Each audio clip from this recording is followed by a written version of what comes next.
नमस्कार, बहुत स्वागत है आपका 9 की बात में। मैं हूं आपके साथ शैलेश पांडे। जिस विषय को लेकर इस समय देश में कोहराम मचा है उस विषय पर पहले बात कर लेते हैं। केंद्रीय गृह मंत्री अमित शाह एक इंटरव्यू के दौरान उन्होंने जमकर विपक्ष पर हमलावर ने बोला। संविधान के 130वें संशोधन विधेयक पर विपक्ष के विरोध पर उन्होंने कई सवाल खड़े किए। अमित शाह ने कहा कि विपक्ष चाहता है कि उन्हें जेल से सरकार चलाने का विकल्प मिले। दरअसल आपको बताएं कि केंद्र ने 20 अगस्त को संविधान के 130वें संशोधन विधेयक को लोकसभा में पेश किया। इसमें प्रावधान है कोई भी प्रधानमंत्री, मुख्यमंत्री या किसी भी मंत्री को गिरफ्तारी के बाद 30 दिन तक हिरासत में रहने पर पद पर छोड़ना होगा। शर्त यह है कि जिस अपराध के लिए हिरासत या गिरफ्तारी हुई है उसमें 5 साल से ज़्यादा की सजा का प्रावधान हो। विपक्ष इसका भी लगातार विरोध कर रहा है। शाह ने पूछा, देश का प्रधानमंत्री जेल जाए तो क्या जेल से प्रधानमंत्री सरकार चलाए वो कोई ठीक है?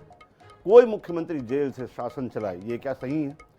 जिसे भी दल का बहुमत हो उसे कोई दूसरा शख्स आकर शासन चलाना चाहिए। आपकी जमानत हो जाए फिर पद संभाल लीजिए। आपको सुनाते हैं अमित शाह ने क्या क्या कहा।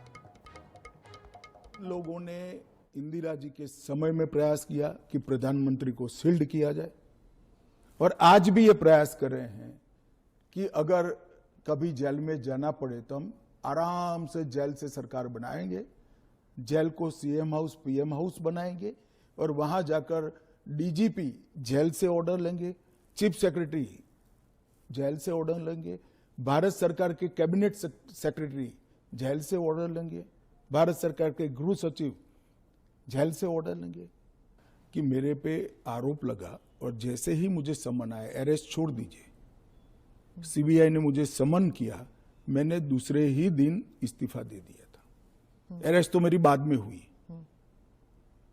जैसे ही सीबीआई ने मुझे समन किया था मैंने दूसरे ही दिन इस्तीफा दिया था और केस चला और केस में जजमेंट भी आया कि ये पॉलिटिकल वेंडेटे का केस था और मैं पूर्णतया निर्दोष हूं। पर वो तो बाद में आया था ना? एक सेकंड सुनिए ना। हाँ। एक सेकंड, वो जजमेंट बाद में आया। बेल मेरी पहले हो गई थी। बेल मेरी पहले हो गई थी और वो जजमेंट ऐसा आया कि कंप्लीटली पॉलिटिकल वेंडेटा के केस है, कहीं पर दूर दूर तक मेरा इस केस में इन्वॉल्वमेंट नहीं है और मुझे शंका के आधार पर बरी नहीं किया गया था। मेरे सामने के केस को खारिज किया गया था और मुझे बेल मिल गया था 96वें दिन पर। फिर भी मैंने फिर से शपथ लेकर गृह मंत्री नहीं बना था। इतना ही नहीं, जब तक मैं कंप्लीटली मेरे सामने के सारे आरोप क्वाश नहीं हुए तब तक मैंने किसी भी संवैधानिक पद पर शपथ नहीं ली थी। तो मुझे क्या विपक्ष नैतिकता के पाठ पड़ा। तो ये थे अमित शाह के जो इंटरव्यू है उसके प्रमुख अंश। उन्होंने साफ तौर पर कहा कि विपक्ष चाहता है कि जेल से उन्हें सरकार चलाने का विकल्प मिले। अपना भी उदाहरण उन्होंने दिया कि जब उन्हें जो है वो अपराध में उनके ऊपर पंजीबद्ध किया गया था तो उन्होंने नैतिकता के नाते पद छोड़ा था और यही सीख उन्होंने विपक्ष को भी दी है जो इसका बिल का विरोध कर रहे हैं। अब आपको बताते हैं बड़ी बातें शाह ने जो कहा इस पूरे बिल को लेकर और इस पूरे विरोध को लेकर। उनका ये कहना है कि कोई भी सीएम हो, पीएम हो या मंत्री हो, इवन कोई भी मंत्री भी हो अगर कैबिनेट का, उसे भी जेल अगर उसके ऊपर अपराध पंजीबद्ध होता है तो एफआईआर के बाद पद छोड़ना होगा। भले वो जब उसको जमानत मिल जाए 30 दिन बाद, 40 दिन बाद, तब वो दोबारा शपथ लेकर फिर से अपने पद पर काबिज हो सकता है।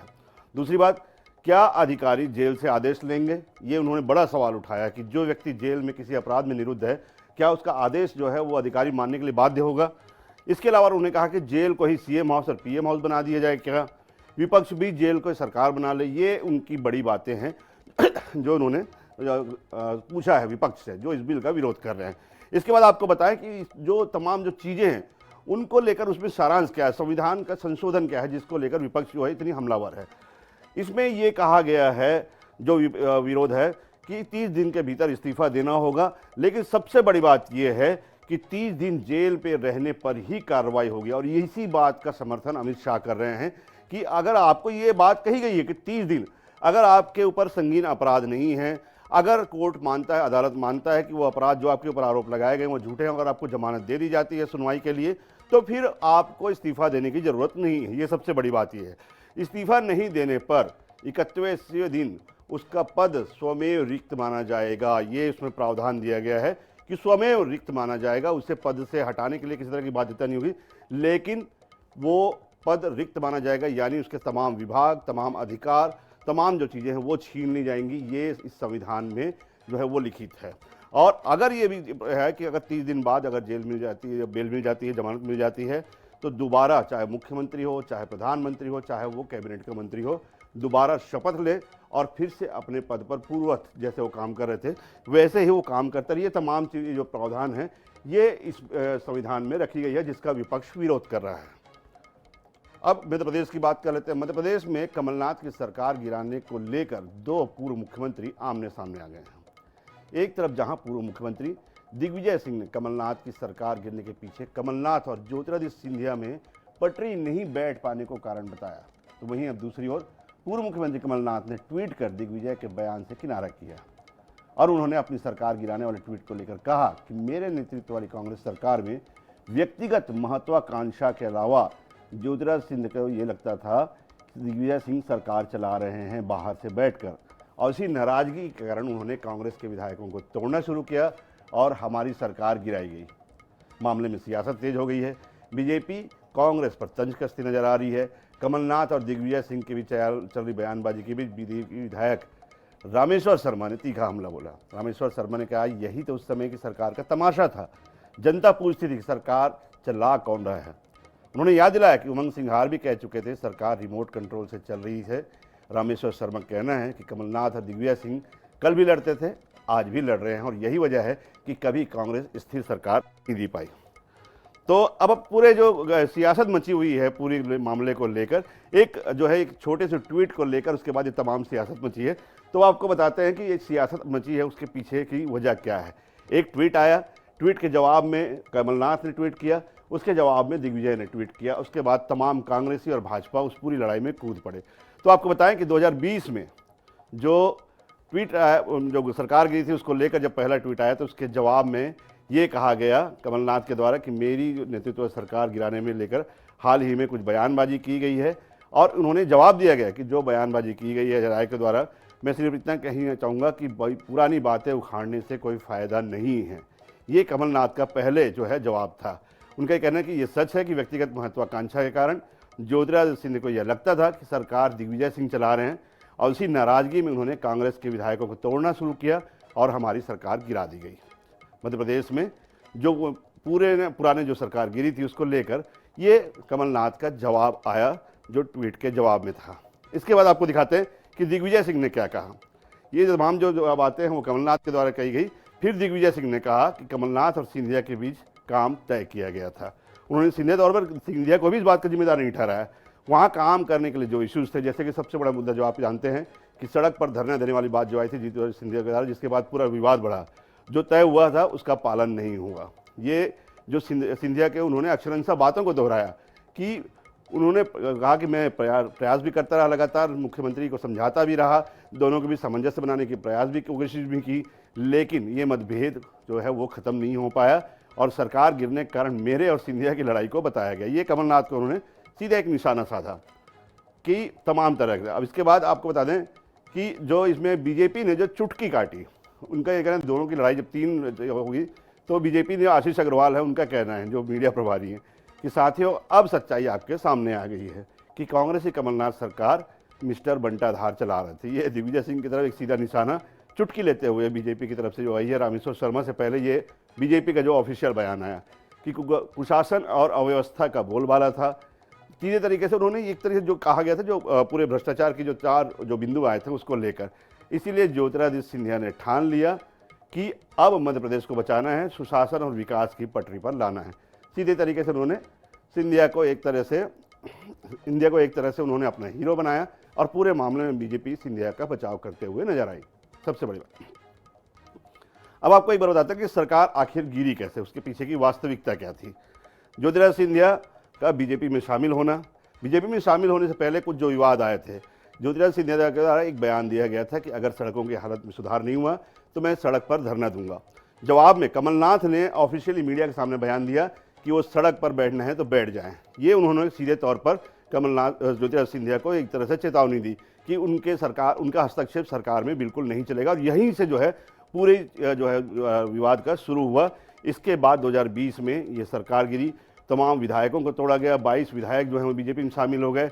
उसके बाद जो चेहरा था 2018 में, सिंधिया सबसे बड़े करीबी जो राहुल गांधी के माने जाते थे कमलनाथ के बाद, उन्होंने जो है पूरी तरीके से एक बीजेपी का दामन थामा और कांग्रेस की तरफ से पूरी तरह छुटकारा पाया। इसी कारण भाजपा के जो उनके समर्थित 22 विधायक थे वो शामिल हुए और आखिरकार तमाम जो 3 दिनों का जो पूरी रस्साकशी चली, उसके बाद मध्य प्रदेश में भाजपा की सरकार जो है वो उसमें काबिज हुई। ये तमाम कहानी थी। अब वो गड़े मुर्दे फिर से उखड़े हैं और केवल एक ट्वीट की वजह से, ट्वीट के बाद एक लगातार बयान आते रहे, बयान आते गए। उसके बाद दोनों पूर्व मुख्यमंत्री, फिर उसके बाद जो भाजपा के तमाम विधायक, रामेश्वर शर्मा हो, मीडिया प्रभारी आशीष अग्रवाल हो, तमाम जो छोटे बड़े विधायक हैं और भाजपा के जो लोग हैं वो भी इसमें कूद पड़े। अब पूरी जो कहानी है वो एक तरह से रोचक और चुटकिलेदार बन गई लोगों के लिए। बात कर लेते छत्तीसगढ़ के।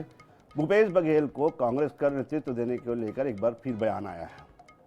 पूर्व मंत्री, काफ़ी गद्दार मंत्री हैं, मध्य प्रदेश के ज़माने से कृषि मंत्री रहे हैं पिछले कार्यकाल में, रविंद्र चौबे ने ये बयान दिया है। उन्होंने कहा कि भूपेश बघेल को नेतृत्व जो है वो सौंपा जाना चाहिए, क्योंकि भाजपा से अगर लड़ने की ताकत किसी में है तो वो केवल भूपेश बघेल में है। तो आपको बता दें, सीधे तौर पर एक तरह से उन्होंने जो अभी वर्तमान में पीसीसी चीफ है दीपक बैज, उनके जो है उनकी नेतृत्व क्षमता पर उन्होंने सवाल उठाया है। और ये तमाम तरीके के बाद जो इस बयान के बाद दीपक बैज ने महाज्ञानी नेता बताया और उसके बाद पीसीसी ने पूरे घटनाक्रम को लेकर सचिन पायलट जो प्रदेश प्रभारी हैं उनको अवगत कराया है। और ये दावा किया जा रहा है कि अब जो आला कमान है इस विषय पर संज्ञान ले रहा है। तो आपको अब रविंद्र चौबे का वो बयान सुनाते हैं जिसको लेकर तमाम कांग्रेस में जो है आज सुबह से ही कोहराम मचा हुआ है। हमारे छत्तीसगढ़ में जनता की इच्छा है आज भी भूपेश बघेल नेतृत्व करे कांग्रेस के। हम सब लोग भूपेश जी के हाथ मजबूत करना है, एक साथ ये लड़ाई में कंधा से कंधा मिला के, जैसे 13 से 18 के बीच पूरा प्रदेश के कांग्रेसी भूपेश जी के साथ मिलजुल करके भारतीय जनता पार्टी के 15 साल के कुशासन उखाड़ के फेंके रहे। तो ये बयान जो है वो आया रविंद्र चौबे का सबसे पहले उनके जन्मदिन के अवसर पर, और उन्होंने सीधे तौर पर एक तरह से दीपक बैज जो पीसीसी चीफ है उनके नेतृत्व को चुनौती दी और साथ ही याद दिलाया कि 2018 में भूपेश बघेल ही थे जिनके नेतृत्व के कारण उनकी जो है कांग्रेस की सरकार बनी थी। किसानों को लेकर जो उन्होंने नीतियाँ बनाई थी, किसानों को लेकर जो घोषणा पत्र में बातें कही गई थी, उसी की वजह से सरकार बनी। और अब एक बार फिर समय आ गया है, उन्होंने कहा कि एक बार फिर समय आ गया है कि भाजपा जिस तरह से उसको अगर लड़ना है भाजपा के खिलाफ, तो एक बार फिर भूपेश बघेल को कमान सौंपी जानी चाहिए। अब आपको बता दें कि बयान से कई सवाल जो उठे हैं। सबसे बड़ी बात, आखिर ये बयान रविंद्र चौबे को अचानक क्यों देना पड़ा? क्योंकि रविंद्र चौबे बेहद पुराने, बेहद संवेदनशील, बेहद समझदार जो है वो नेता माने जाते हैं, राजनीतिज्ञ माने जाते हैं। कभी उनके मुंह से कुछ जो है अनर्गल बयानबाजी आज तक हमें सुनने को नहीं मिली। मध्य प्रदेश के ज़माने से सक्रिय रहे हैं, अलग अलग पदों पर रहे हैं, हर बार जब भी कांग्रेस की सरकार रही है मंत्री पद पर रहे हैं। तो आखिर ऐसा बयान रविंद्र चौबे को क्यों देना पड़ा? क्या बैज के जो नेतृत्व में अभी कांग्रेस जिस तरह से चल रही है, क्या उस पर जो है उन्होंने सवाल खड़े किए हैं इतने दिग्गज नेता ने?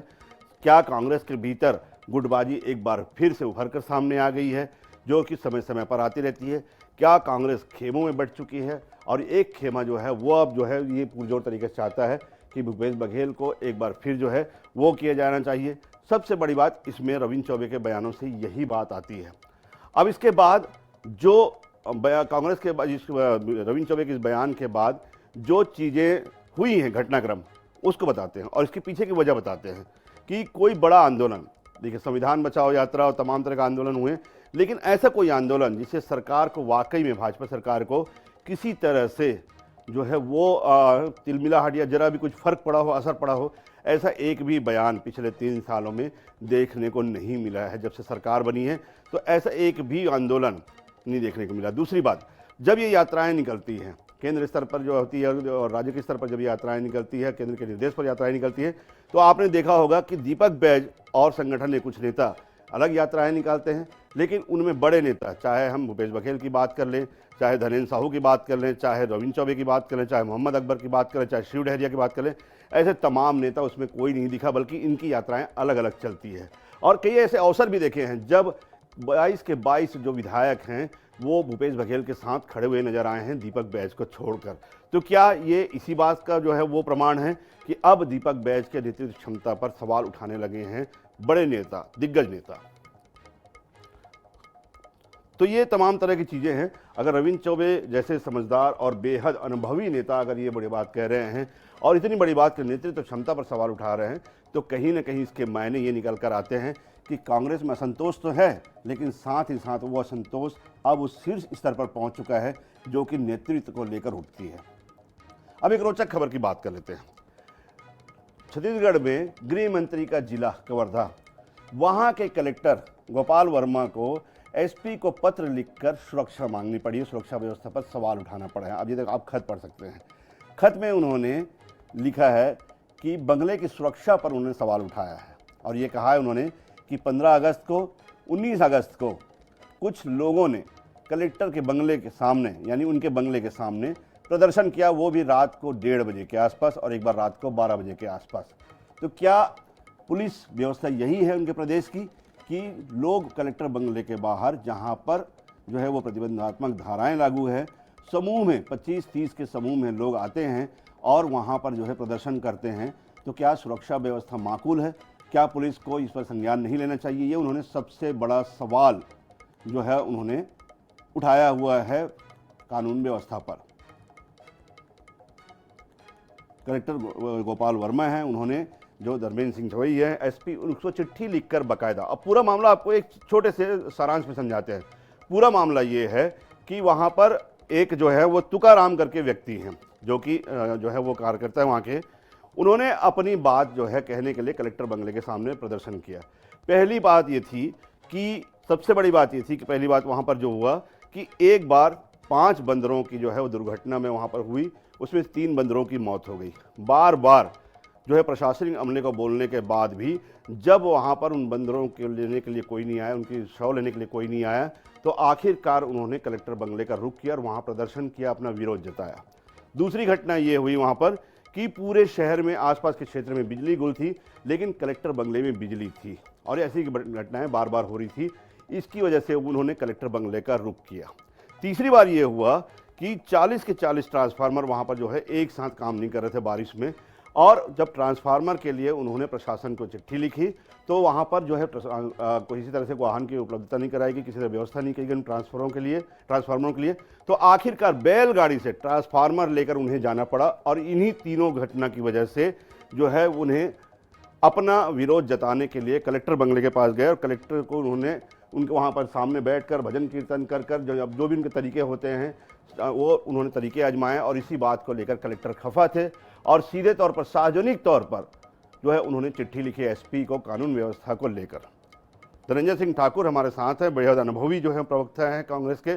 धनंजय जी, क्या कहेंगे घटना पर? 3 तरह की बातें। पहली बात, जो जिला है, जो घटना स्थल है वो है गृह मंत्री का गृह जिला कवर्धा।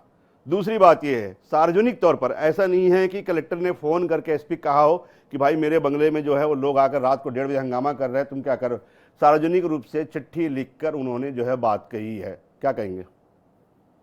देखिए शैलेश जी, सबसे बड़ी बात तो यह है कि कवर्धा जो है गृह मंत्री का गृह जिला भी है और उप मुख्यमंत्री जी का भी गृह जिला है। और वहां पर जिस प्रकार की अव्यवस्थाएं हैं, चाहे बंदरों की मौत की बात हो, उसके बाद कोई प्रशासनिक अमला आता नहीं है जो उसको सुपुर्दे खाक कर सके सम्मानजनक। वहां पर बिजली कटौती की बात है जिसके लेकर जनता परेशान है। प्रशासनिक अधिकारी के बंगले में बिजली जलती है लेकिन गरीब आदमी किसान के खेतों तक पानी पहुंचाने के लिए बिजली नहीं मिलता है। चाहे वो सड़कों की दुर्दशा की बात हो, यहाँ चाहे आपराधिक बढ़ते घटनाएं हो या बिजली के ट्रांसफार्मर की मरम्मत की बात करना हो, ये तो जवाबदेही जिला प्रशासन की है, सरकार की है। और जो जनप्रतिनिधि होने के नाते स्वाभाविक बात है जनता की आवाज को उठाने के लिए कांग्रेस के जनप्रतिनिधि यही देखते कि सुबह है कि शाम है कि दोपहर है कि पानी गिर रहा है कि बिजली गिर रहा है कि पुलिस FIR करेगी, हम जनता की आवाज उठाते हैं और जवाबदेही इनकी सरकार की है। और उसके बाद जवाबदेही के बाद भी अगर काम नहीं करेंगे तो हम तो प्रदर्शन करेंगे, पहली बात। दूसरी बात, अगर कलेक्टर साहब खुद SP को लिख रहे हैं पत्र की कानून व्यवस्था का मसला है, कानून व्यवस्था संभाल नहीं पा रहे हैं, ये तो पूरा प्रदेश में बात हो रही है। कि आम आदमी आपराधिक घटनाओं से डरा हुआ है, पुलिस की वसूली से परेशान है, ड्रग तस्करी बढ़ा हुआ है, चाकूबाजी हो रही है, और एक कलेक्टर जो वीआईपी एरिया में रहता है, जो खुद के पास सुरक्षा है, वो भी अब कानून व्यवस्था पर सवाल उठा रहा है। ये तो गहन चिंता का विषय और गृह मंत्री जी को तत्काल पद से इस्तीफा देना गहन चाहिए। चिंता का विषय है कि गृह मंत्री के जो है वो गृह जिले में इस तरह का काम हो रहा है। निशिकांत पांडे जी मेरे साथ में। पांडे जी, घटना आपको बता दूं मैं हूँ संक्षेप में कि यह 3 बार जो है 3 ऐसी घटनाएं हुई। कभी बिजली चली गई तो ट्रांसफार्मर के लिए प्रशासनिक अमला नहीं मिला। दूसरी बार ये हुआ कि वहाँ पे वेटनरी विभाग की जो है वो उन्हें मदद नहीं मिली बंदरों की मौत पर। तीसरी बार ये हुआ कि वहाँ पर जो है वो तमाम तरह के पूरे शहर में बिजली जा रही थी, लेकिन कलेक्टर के निवास में बिजली थी। इस बात को लेकर वे कलेक्टर से मिलना चाह रहे थे। बजाय कलेक्टर ने, पहली बात तो यह है कि उनसे मिलने के बजाय, चलो रात हो गई थी, अब दूसरे दिन उनसे मिल लेते, बजाय कारण जानने के जो है वो सीधे एसपी को लिखा है। तो सबसे बड़ी बात पांडे जी, आपकी सरकार में गृह मंत्री के जिले में एक कलेक्टर खुद अपने ही जिले में कानून व्यवस्था पर सवाल उठा रहा है, क्या कहेंगे? शैलेश जी, आपको नमस्कार। जिस प्रकार से कांग्रेस हर अपराध में पीछे संलिप्त दिखती है, जिस प्रकार से बड़ौदा की घटना में कांग्रेसियों ने कलेक्टर कार्यालय जलाया और इस प्रकार से प्रदर्शन करते हुए, तो पांडे जी मैं बीच में रोकने के लिए बेहद क्षमा चाहता हूं, लेकिन एक बहुत पुरानी कहावत है पांडे जी, दूसरों के पाप गिनाने से अपने कम नहीं होते। आप मेरे को इस घटना का बताइए ना जवाब। नहीं, शैलेश जी मैं उसी पे आ रहा था जी। क्या है, जो गतिविधियां पूर्व में हुई हैं उसको देखते हुए कलेक्टर साहब ने चिट्ठी लिखी एसपी को। देखिए, विषय बिल्कुल सही है कि प्रदेश में हमारी सरकार है और हम जिम्मेवार हैं। प्रदेश में हमारी सरकार है, हमारी जिम्मेवारी है 3 करोड़ की जनता की रक्षा सुरक्षा के लिए। उसमें कलेक्टर भी है, कांग्रेसी भी है, लेकिन जिस प्रकार से ये घटनाएं तो पांडे जी अभी हुई है। कांग्रेस को जो गए हुए 2 साल हो गया, जनता ने इन्हीं गलतियों के कारण तो कांग्रेस को सरकार से बाहर कर दिया और आपको लाया भरोसा करके।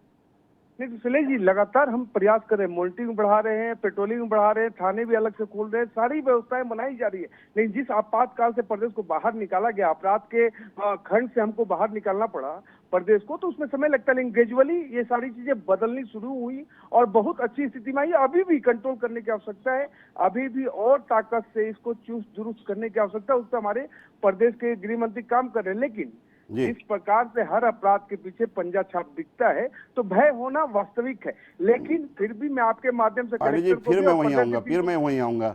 आपकी सरकार बने हुए 2 साल होने को आए मालिक, धनंजय सिंह ठाकुर जी मेरे साथ में हैं, उनको कुछ गलतियां होंगी तभी तो उनको जनता ने बाहर का रास्ता दिखा दिया, आपके ऊपर भरोसा दिखाया। कि दिया तले अंधेरा वाली कहावत नहीं हो रही। गृह मंत्री के गृह जिले में कलेक्टर को कानून व्यवस्था पर सवाल उठाना पड़ रहा है। बस इस बात का जवाब आपसे चाहिए मुझे, एक बहुत संक्षेप में। बिल्कुल संक्षेप में शैलेश जी मैं कह रहा हूँ कि कलेक्टर के इंक्लूडिंग कलेक्टर और प्रदेश की 3 करोड़ की जनता की रक्षा सुरक्षा हमारा मतलब प्रतिबद्धता के साथ हमारा काम है और हम उसको कर रहे हैं। कहीं किसी को भयभीत होने की आवश्यकता नहीं, चाहे अपराधियों से चाहे कांग्रेसियों से। प्रदेश के सरकार किसी को भयभीत होने की जरूरत नहीं है, ये निशिकांत पांडे जी कहना है, लेकिन अब कलेक्टर खुद भयभीत है तो क्या कहें। बहरहाल आप दोनों का बहुत बहुत शुक्रिया है। तो पूरा घटनाक्रम ये है कि गृह मंत्री के गृह जिले में जो सबसे बड़ा अधिकारी होता है उस जिले का जिला दंडाधिकारी, वो खुद कानून व्यवस्था से असंतुष्ट है और सार्वजनिक रूप से एक पत्र लिखना पड़ रहा है। तो आप अंदाजा लगा सकते हैं। बहरहाल खबरों में फिलहाल इतने ही। आप बने रहिए INS 24/7 के साथ। खबरों का सिलसिला लगातार जारी है।